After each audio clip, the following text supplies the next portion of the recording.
સુરતની સચિન પોલીસે પેટ્રોલિંગ દરમિયાન બાતમીના આધારે ઝારખંડ રાજ્યના બોકારો જિલ્લાના સેક્ટર 4 પોલીસ મથકમાં જ્વેલર્સ શોરૂમમાં હથિયાર સાથે લૂંટ કરવાના ગુનામાં 3 મહિનાથી વોન્ટેડ આરોપીને ઝડપી પાડ્યો હતો.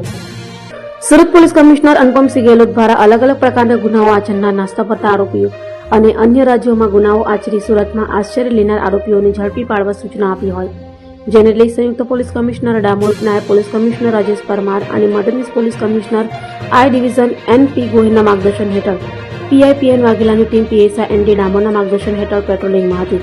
ત્યારે અનારમાં હેડ કોન્સ્ટેબલ ભરત અને અનારમાં પોલીસ કોન્સ્ટેબલ નીતિનને મળેલી બાતમીના આધારે ઝારખંડ રાજ્યના બોકારો જિલ્લાના સેક્ટર 4 પોલીસ મથકમાં જ્વેલર્સ શોરૂમમાં હથિયાર સાથે લૂંટના ગુનામાં 3 મહિનાથી નાસ્તા ફરતા આરોપી મૂળ બિહારના બેગુસરાયનો અને હાલ સુરતમાં સચિન હોજીવાલા ખાતે રાધેકૃષ્ણ કંપનીમાં રહેતા શુભમ કુમાર રામમૂર્તિ સિંહને ઝડપી પાડી તેનો કબજો ઝારખંડ પોલીસને સોંપવાની તજવીજ હાથ ધરી હતી.